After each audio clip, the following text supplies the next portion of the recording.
दोस्तों कहते हैं इंसान जैसा कर्म करता है उसे वैसा ही फल प्राप्त होता है। आपने यह तो सुना ही होगा, जैसी करनी वैसी भरनी। दोस्तों जो जैसा कर्म करता है उसको वैसा ही फल प्राप्त होता है। जिस व्यक्ति की जिस तरह की सोच होती है उसी के अनुसार उसके कर्म होते हैं, और जैसा उसका कर्म होता है उसे वैसा ही फल मिलता है। दोस्तों आज की यह कहानी आपको ढेर सारी प्रेरणा देकर के जाएगी। इस कहानी को सुनने के बाद मनुष्य को कर्मों का फल कैसे मिलता है पता चल जाएगा। दोस्तों एक महात्मा जी एक आश्रम में रहा करते और अपने शिष्यों को उपदेश दिया करते। एक दिन महात्मा जी अपने शिष्यों को उपदेश दे रहे थे। तब उसके एक शिष्य ने पूछा कि गुरुदेव कर्मों का फल कैसे मिलता है। अपने शिष्य की बात सुनकर महात्मा जी कहते हैं, बेटा हमने अपने जीवन में जो कुछ भी पाया है और जो कुछ भी खोया है वह ऐसी दुनिया का था और वह यहीं पर रह जाएगा। हमारे साथ कुछ भी नहीं जाएगा। हम खाली आए थे और हम बिल्कुल खाली ही जाएंगे। और जो लोग अपने मन से बिल्कुल खाली होकर जाते हैं वास्तव में उनके अंदर ज्ञान का दीप जल जाता है। वह आगे चलकर दूसरे जन्म निर्माण की स्थिति को प्राप्त कर सकते हैं। लेकिन उससे पहले तुम्हें इस जीवन की निरर्थकता को समझना होगा। यहां पर कुछ भी पाना या कुछ भी खोना कोई मायने नहीं रखता। हर इंसान को अपने बचपन के दिन बहुत प्रिय होते हैं। क्यों होते हैं बचपन के दिन बहुत प्रिय? क्योंकि उस समय उससे कोई भी चिंता नहीं रहती। वह आजाद रहता है और जिस काम में लग जाता है उसी में मग्न हो जाता है। लेकिन जैसे जैसे इंसान की आयु बढ़ने लगती है वैसे वैसे उसकी इच्छाएं, उसकी कामनाएं दिन ब दिन बढ़ती जाती है। और इसलिए अक्सर इंसान भविष्य की तैयारी में लगा रहता है या फिर अतीत के बारे में सोचता रहता है और वह वर्तमान में जीना भूल जाता है। वही अगर हम किसी छोटे बच्चे को देखें तो उसके लिए कोई भविष्य या कोई अतीत नहीं होता। उसके लिए तो बस वर्तमान होता है और इसीलिए वह वर्तमान जीकर पूरा आनंदित होता है। आगे महात्मा जी कहते हैं कि आज मैं तुम्हें एक कहानी सुनाता हूं जिससे तुम्हें पता चल जाएगा कि मनुष्य को उसके कर्मों का फल कैसे मिलता है। बहुत समय पहले की बात है। एक बहुत ही बड़ा प्रसिद्ध नगर था। उस नगर में एक राजा राज्य किया करता। वह राजा जब धीरे धीरे बूढ़ा होने लगा तो उसकी जो रानियां थी वह उस राजा की अपेक्षा करने लगी। राजा रानियों की उपेक्षा को बर्दाश्त नहीं कर सका और वह चिंतित रहने लगा। राजा अपने बुढ़ापे से चिंतित होकर एक दिन अपने राजवैद्य को बुलवाते और कहते हैं, वैद्य जी क्या आप कोई इस तरह की दवाई तैयार कर सकते हैं जो मेरी खोई हुई जवानी को वापस कर सके। उस वैद्य ने सोचा कि यह राजा तो बड़ा ही मूर्ख है। यह फिर से जवान होना चाहता है।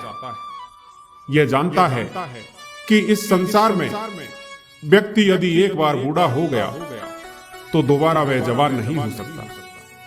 और फिर भी यह मुझसे कह रहा है कि मुझे ऐसी दवाई तैयार करके दो जिससे मेरी खोई हुई जवानी मुझे वापस मिल जाए।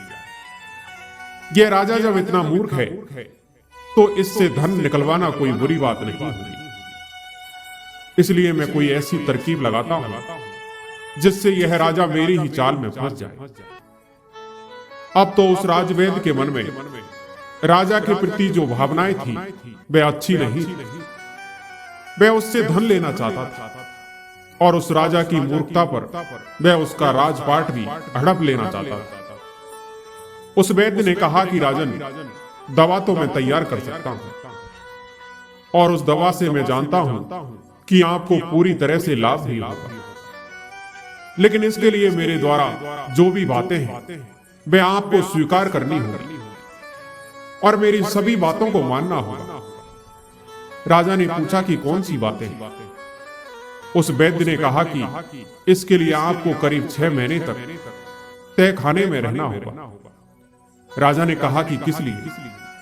वैद्य ने कहा कि यह दवा तभी अपना प्रभाव डाल पाएगी जहां पर सूर्य की किरण ना पहुंच सके, और तहखाना ऐसी जगह हो जहां पर सूर्य की किरण नहीं पहुंच सके। यह दवा तभी अपना प्रभाव दिखा पाएगी। वैद्य ने कहा कि आपको यदि जवान होना है, आप बुढ़ापे से छुटकारा पाना चाहते हैं, तो यह त्याग तो आपको करना ही होगा। उस वैद्य की बात सुनकर राजा ने कहा कि ठीक है, वैद्य मैं तहखाना बनवाने का आदेश देता हूं। जब तक तहखाना तैयार होता है तब तक आप मेरे लिए दवा तैयार करो। राजा की बात को सुनकर वैद्य कहने लगा कि राजन, तहखाना तो आप तैयार करवाएंगे, लेकिन मेरी एक शर्त और भी है। वह भी आपको माननी होगी। उस तहखाने में आपको अकेले रहना होगा, और आपका सेवक जो भी आप तक दवा और भोजन पहुंचाएगा, वह केवल तहखाने के दरवाजे पर ही रख करके वापस चले आएंगे। यदि मंजूर हो तो मैं तुम्हें दवा तैयार करूं। राजा ने कुछ सोच विचार कर उस वैद्य की बात को सुनकर राजा पूरी तरह से तैयार हो गया, और मन ही मन राजा बड़ा ही खुश हो रहा था कि मेरी जो खोई हुई जवानी है वह वापस आ जाएगी। और इधर वैद्य मन में यह सोच रहा था कि यह राजा मूर्ख है, मैं इससे काफी धन लूट लूंगा, और इसके बाद इसके राज्य पर मेरा ही शासन हो जाएगा। क्योंकि जब राजा मेरे कहने के अनुसार तहखाने में चला जाएगा, तो राज्य का जो भी कार्य है वह मेरे हिसाब से चलेगा। यही सोचकर उस वैद्य ने राजा को तहखाने में पहुंचा दिया, और उसका उपचार करने का वह ढोंग करने लगा। उसने राजा से कहा कि राजन, अब कुछ ही दिनों के बाद आपका बुढ़ापा दूर होने वाला है, और आपके स्वास्थ्य पर बहुत बड़ा प्रभाव पड़ने वाला है। तब तक आपके शरीर पर जो खाल लटकी हुई है, जो चेहरे पर आपकी झुर्रियां हैं, यह सब जाने लगेंगे, और आपका शरीर बहुत ही बलशाली और एक जवान इंसान की तरह हो जाएगा। आपकी रानियां जब आपको देखेंगी तो एकाएक देख करके वे पहचान भी नहीं पाएंगी। इस तरह से परिवर्तन आपके शरीर में होगा। वह वैद्य अपनी इस प्रकार से चालाकी दिखा रहा था कि मानो वह स्वयं ही भगवान हो। उस वैद्य की बात को सुनकर राजा बड़ा प्रसन्न हुआ और कहने लगा कि वैद्य, हम तो यही चाहते हैं, यदि मेरी खोई हुई जवानी फिर से मुझे वापस मिल जाए तो मैं तुम्हें मुंह मांगा इनाम दूंगा, और इतना धन दूंगा कि तुम्हारी आने वाली पीढ़ियां भी माला माल हो जाएगी। एक तरफ तो वह वैद्य राजा को जवान बनाने का ढोंग करता रहा, और दूसरी तरफ जंगल के रास्ते से एक सुरंग और खुदवा करके उस तहखाने से मिलवा दिया।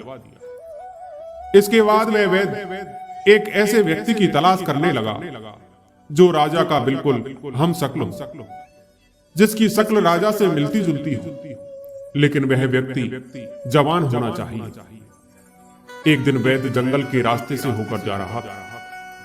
तभी उसने देखा कि नदी के तट पर स्नान करता हुआ एक व्यक्ति वैसा ही दिखाई दिया जैसा वह चाहता था, जिसकी शक्ल सूरत बिल्कुल उस राजा से मिलती जुलती थी। उसे देख करके वह वैद्य उस व्यक्ति के पास पहुंचा और कहने लगा कि हे नौजवान, लगता है कि इस नगर में पहली बार आए हो तुम, और तुम कहां के रहने वाले हो? उस व्यक्ति ने कहा कि श्रीमान जी, आपने बिल्कुल ठीक पहचाना, मैं इस नगर में पहली बार ही आया हूं, लेकिन आप मुझसे यह सब क्यों पूछ रहे हो? वैद्य ने कहा कि मैं आपसे इसलिए पूछ रहा हूं कि तुम मुझको अपना मित्र समझ लो। अगर तुम मेरा कहना मानोगे और मेरे काम के लिए तुम तैयार हो जाओगे तो मैं तुम्हें इस नगर का राजा बना सकता हूं। वैद्य की बात सुनकर वह जो युवक था वह आश्चर्यचकित हो गया। वह कहने लगा कि आप कैसी बातें कर रहे हो? क्या आपका दिमाग सही नहीं है? उस वैद्य ने कहा कि मेरा दिमाग पूरी तरह से सही है। और मैं इस राज्य का राजवैद्य हूं। मेरा राजा पर बहुत बड़ा प्रभाव है। मैं जो चाहता हूं वही कर सकता हूं। उस वैद्य की बात सुनकर उस व्यक्ति ने कहा कि यह तो बड़ी खुशी की बात है। जब आप इतने प्रभावशाली व्यक्ति हैं तो आप मुझे राजा बना सकते हैं, लेकिन राजा बनने के लिए मुझे क्या करना होगा? वैद्य ने कहा कि सिर्फ कुछ दिनों के लिए तुम्हें मेरे द्वारा बताए गए एक तहखाने में रहना होगा। लेकिन जैसे ही तुम तहखाने से बाहर आओगे तो सीधे राज सिंहासन पर जाकर के बैठ जाओगे और तुम इस राज्य के राजा बन जाओगे। वैद्य की बात को सुनकर वह व्यक्ति कहने लगा, लेकिन ऐसे कैसे मैं राजमहल में जाकर सीधा राजा के सिंहासन पर बैठ जाऊं? मुझे तो यहां कोई जानता भी नहीं। अगर किसी ने मुझे इस गुस्ताखी के लिए पहचान लिया और जेल के सलाखों में कैद कर दिया तो कौन मुझे बाहर निकलवाएगा?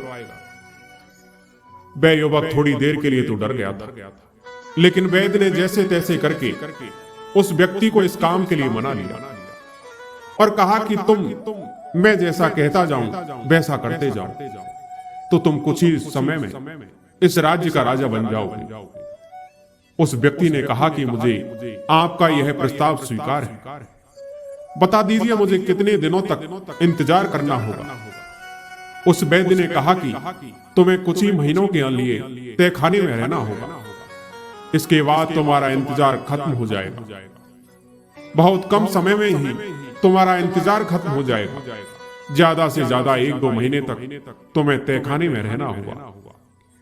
इसके बाद मेरी जो भी योजना है उसी के अनुसार मैं अपना काम करूंगा। राजवैद्य की बातें सुनकर उस व्यक्ति ने कहा कि ठीक है।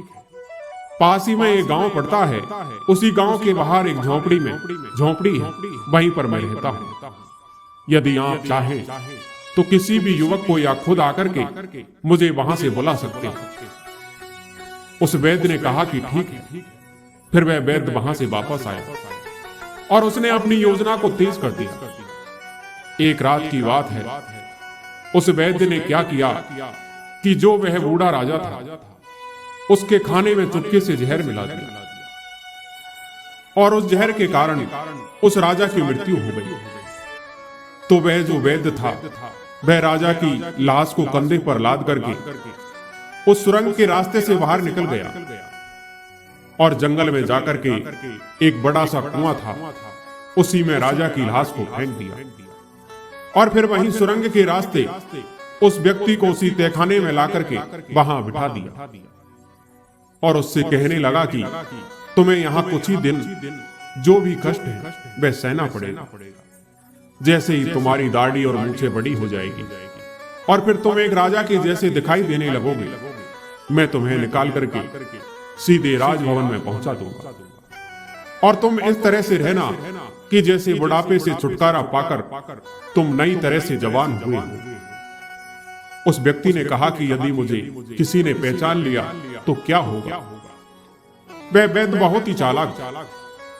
उसने उस आदमी से कहा कि यह सब मुझ पर छोड़ दो, जो भी होगा मैं संभाल लूंगा। तुम्हें सिर्फ इतना करना है कि मैं जो भी कह रहा हूं वैसा भी कह रहा हूं, उसी के अनुसार तुम्हें चलना है। उस व्यक्ति ने कहा कि ठीक है, आप जैसा कहेंगे या आप जैसा कह रहे हैं मैं वैसा ही करूंगा। इसके बाद वह वैद्य वहां से निकल के राज दरबार में पहुंचा और जो भी वहां पर मंत्री और सभासद थे उन सब के पास पहुंच करके कहा कि आप सभी के लिए एक बहुत खुशखबरी की बात। मेरी दवा ने महाराज के ऊपर ऐसा असर किया है कि महाराज फिर से जवान हो गए और कल वह महल में आएंगे और आप लोग उनके स्वागत के लिए तैयार रहें। उस वैद्य की बात सुनकर सभी मंत्री बड़े प्रसन्न हुए और कहने लगे कि हम अपने राजा के नए रूप का भरपूर स्वागत करेंगे। फिर वहां से वैद्य सीधा रानियों के दरबार में पहुंच गया और वही बात उन दोनों रानियों से भी कही। इस बात को सुनकर दोनों रानियां प्रसन्न हो गईं। उन्होंने वैद्य को बहुत सारा धन निकाल कर दिया। अब योजना के अनुसार वैद्य ने अगले ही दिन तहखाने से उस व्यक्ति को लाकर के राजमहल के सिंहासन पर बिठा दिया।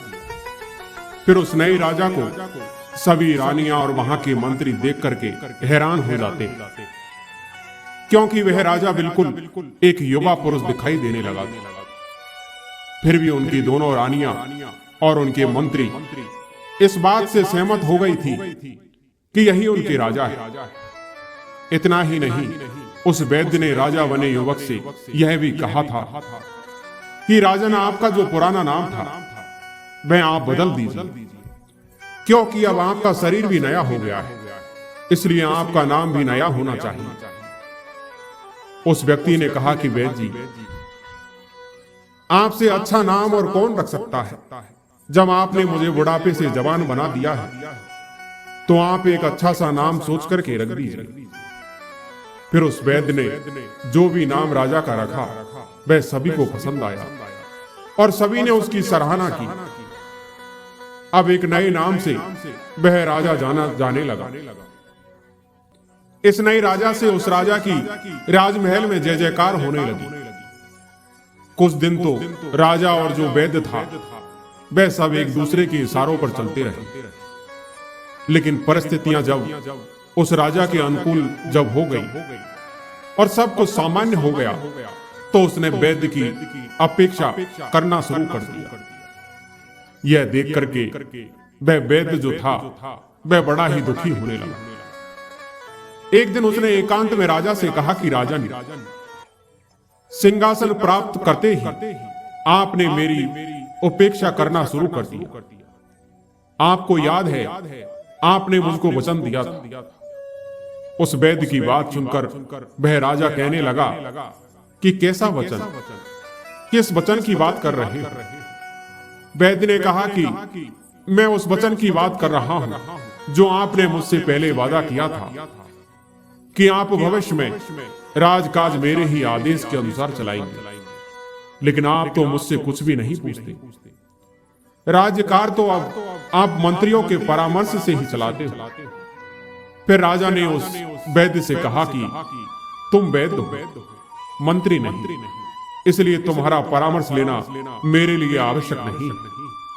इस बात को सुनकर वैद्य क्रोधित हो गया और चेतावनी भरे हुए स्वर में कहने लगा कि राजन, यह मत भूलिए कि इस राज्य सिंहासन पर मैंने आपको प्रतिष्ठित किया है। मेरे ही प्रयास के कारण आप इस राज्य के राजा बने हुए हैं। उस राजवैद्य की बातें सुनकर राजा बने व्यक्ति ने कहा कि तुम झूठ बोल रहे हो। तुम कैसी बातें कर रहे हो? तुम मुझे राज सिंहासन पर बैठाने वाले कौन होते हो? यह राज सिंहासन मैंने अपने पूर्व जन्म के कर्मों से प्राप्त किया है। मैंने पूर्व जन्म में अच्छे कर्म किए, त्याग किया, तपस्या की, और उसी का प्रमाण है कि मैं आज राजा बना हुआ। यह सिंहासन हमें अपने पूर्व जन्मों के तप और त्याग के फलस्वरूप प्राप्त हुआ है। वैद्य ने कहा कि यह आप कैसी बातें कर रहे हो? उस व्यक्ति ने कहा कि समय आने दो, सब कुछ पता चल जाएगा और इसका प्रमाण भी तुम्हें मिल जाएगा कि मैंने कैसे अपने पूर्व जन्म के कर्मों के अनुसार इस राज्य के सिंहासन को प्राप्त किया है। राजा की बातें सुनकर वह वैद्य वहां से चला गया। वह मन ही मन राजा को कोसने लगा कि धोखेबाज कहता है कि उसके पूर्व जन्म के तप के फलस्वरूप सिंहासन उसे मिला है। समय आने दो, मैं देख लूंगा कि तेरे तप और त्याग का कैसा तुमको परिणाम मिला है। धीरे धीरे समय बीतता गया। एक दिन राजा नाम में सैर करने के लिए अपने मंत्री और उस वैद्य के साथ नदी के किनारे पहुंचा। वहां उसने नदी के जल में बहते हुए 3 कमल पुष्प देखे। फिर उसने आदेश देकर वह फूल नदी में से निकलवाए। फिर ध्यान से उन्हें देखा। राजा उन फूलों को देखकर कहने लगे कि यह फूल तो बिल्कुल सोने की तरह लगते हैं। जीवन में मैंने कभी इतने अद्भुत कमल के फूल नहीं देखे। वैद्य ने कहा कि हाँ राजन। मंत्री ने भी राजा की सहमति जताई कि ऐसे फूल तो मैंने पहली बार देखे। मंत्री बोला कि महाराज, इन्हें तो आपको अपने सरोवर में लगवाना चाहिए। राजा ने वैद्य की ओर इशारा करते हुए कहा कि वैद्यराज, आप बहुत ही गहरी जानकारी रखते हैं। बहुत सी जड़ी बूटियों को आप देखते ही पहचान लेते हैं कि यह कौन सी जड़ी बूटियां हैं। आप जाकर के उस स्थान का पता तो लगाइए जहां से यह फूल नदी में बहकर के आए, और यदि हो सके तो उनके कुछ बीज भी ले आइएगा। मैं इन्हें अपने सरोवर में लगवाना चाहता हूं। अब कोई और अफसर होता तो वह वैद्य जाने से मना कर देता, किंतु इतने मंत्रियों की उपस्थिति में वह कैसे इनकार कर सकता था। यदि इनकार करता तो उसकी योग्यता पर प्रश्न चिन्ह लग जाता, और सब यही सोचते कि इस वैद्य को वनस्पति शास्त्र का कोई भी ज्ञान नहीं। यह वैद्य तो केवल पाखंडी है, इसे कुछ भी मालूम नहीं है। इस तरह से उसकी हंसी ना हो जाए, यही सोच करके वह वैद्य उन फूलों की खोज में वहां से जाने को तैयार हो गया। नदी के बहाव के विपरीत दिशा में चलता हुआ वैद्य उस नदी के स्थल पर पहुंचा जहां उसने एक बहुत पुराना ऐसा मंदिर देखा जो खंडर में तब्दील हो चुका था। उस मंदिर का अधिकतर जो हिस्सा था वह ध्वस्त हो चुका था। सिर्फ वही कक्ष कुछ अच्छी हालत में बचा हुआ था, जिसमें भगवान की एक मूर्ति थी। भगवान की मूर्ति को देख करके उस वैद्य ने भगवान को प्रणाम किया। फिर उस कक्ष से बाहर निकल करके मंदिर के प्रांगण में पहुंचा और इधर उधर निगाह दौड़ाने लगा। तभी उसकी नजर एक बरगद के वृक्ष पर पहुंच गई। वह बरगद का पेड़ बहुत ही विशाल था। नदी के किनारे वह उगा हुआ था। उसकी कुछ शाखाएं तो नदी के जल के ऊपर फैली हुई थी। तभी उसकी नजर वृक्ष की एक शाखा पर लटके हुए एक मानव के कंकाल पर जाकर के अटक गई। नर कंकाल बरगद की एक मोटी सी शाखा पर लटका हुआ था। उसकी टांगे आकाश की तरफ और सिर नदी के जल के कुछ ऊपर था। फिर वह वैद्य उस नर कंकाल के समीप गया और वह सोचने लगा कि यह कैसा कंकाल है और किसका है और क्यों विपरीत अवस्था में लटका हुआ है। क्या इसके उल्टा लटकने में कोई रहस्य छिपा हुआ है? वह वैद्य यह सब कुछ बातें सोच ही रहा था कि अचानक मौसम बदल गया। आकाश में काले घने बादल छा गए। हवा का प्रभाव तेज होने लगा। देखते ही देखते तेज आंधी के साथ घनघोर बरसात शुरू हो गई। बरसात में भीगने से बचने के लिए वह वैद्य बरगद के मोटे तने के बीच खड़ा हो गया। फिर उसकी नजर उस कंकाल के ऊपर जाकर के टिक गई। बरसात की बूंदें जब उस कंकाल को भिगो रही थी, तब उस कंकाल को स्पर्श करके वर्षा का जो जल था वह नदी में नीचे गिरता तो उससे स्वर्ण कमल पैदा हो जाता। यह देख करके वह वैद्य आश्चर्य में था। बारिश जब बंद हुई तो वह वैद्य लटकते हुए कंकाल को छूने का प्रयास किया। तभी अचानक वह नर कंकाल शाखा से अलग होकर नदी के जल में जाकर के गिर गया और गहरे जल में जाकर के वह वहीं विलीन हो गया। वैद्य जब वापस लौटा तो आकर के उसने जो भी बात, उसके साथ जो भी घटना हुई थी, वह सब कुछ आकर के उस राजा को बता दी। सुनकर के राजा के चेहरे पर मुस्कान आ गई। उसने वैद्य से कहा कि वैद्य जी, नर कंकाल को तुम देख करके आ रहे हो, वह पूर्व जन्म में मेरा ही शरीर था। मैंने अपने पूर्व जन्म में उस बरगद के वृक्ष पर उल्टा लटक करके बरसों तक भगवान की तपस्या करता रहा। मैं एक योगी था। तपस्या के दौरान ही मेरी मृत्यु हो गई थी। बरसों तक उल्टा लटके रहने के कारण मेरा शरीर सूख गया था और मेरा शरीर नर कंकाल में तब्दील हो चुका था। और अब तो वह नर कंकाल भी शेष नहीं रहा। अच्छा हुआ जो मेरे पूर्व शरीर को मुक्ति मिल गई। राजा की इन बातों को सुनकर उस वैद्य ने कहा, पर मेरी एक शिकायत अभी भी है आपसे।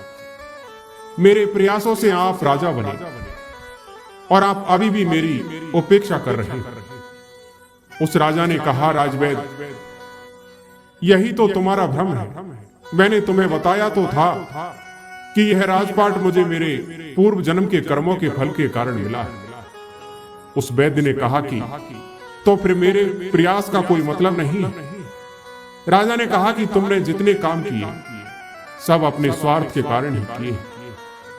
मैं तो तुम्हारी कुछ बातों को भी जानता हूं जिनके कारण मैं तुम्हें सूली पर भी चढ़ा सकता हूं, लेकिन मैं ऐसा नहीं करूंगा क्योंकि तुमने मेरे साथ जो भी किया है और किसी के साथ जो भी किया है उसका फल तो तुम्हें ईश्वर देगा। यह सुनकर के वैद्य जो था वह भय से कांपने लगा। राजा ने जब उसे कांपते हुए देखा तो वह कहने लगा कि डरने की कोई बात नहीं है। विश्वास रखो कि मैं तुम्हें सूली पर लटकाने का आदेश नहीं दूंगा, क्योंकि मैं जानता हूं जन्म मरण हानि लाभ यह सब कुछ भगवान की इच्छा से ही होता है। अपने पूर्व जन्म के कर्मों का फल मैं इस जीवन में राजा बनकर के भोग रहा हूं। तुम अपने कुछ कर्मों का फल अगले जन्म में भोगोगे। इस जन्म के तुम्हारे जो कर्म है उसका फल तुम्हें भोगना पड़ेगा। अब तुम उस दिन का इंतजार करो कि जब तुम्हें तुम्हारे कर्मों का फल लौट करके तुमको मिलेगा। राजा की इन बातों को सुनकर वह वैद्य बड़ा उदास हुआ और वहां से चला गया और अपने घर में जाकर के पलंग पर लेट गया। कुछ समय बीता, राजा का कहा भी सही हो गया। कुछ ही महीनों के बाद वह जो वैद्य था वह जंगल में जड़ी बूटियां ढूंढने के लिए गया। संयोग से वह उसी कुएं के पास पहुंच गया जहां उसने उस वृद्ध राजा की लाश को कुएं में फेंका। उस कुएं में अब एक ऐसी झाड़ी उग आई थी जिनकी टहनियां कुएं के बाहर तक फैली हुई। उन झाड़ियों में कुछ फूल खिले हुए थे।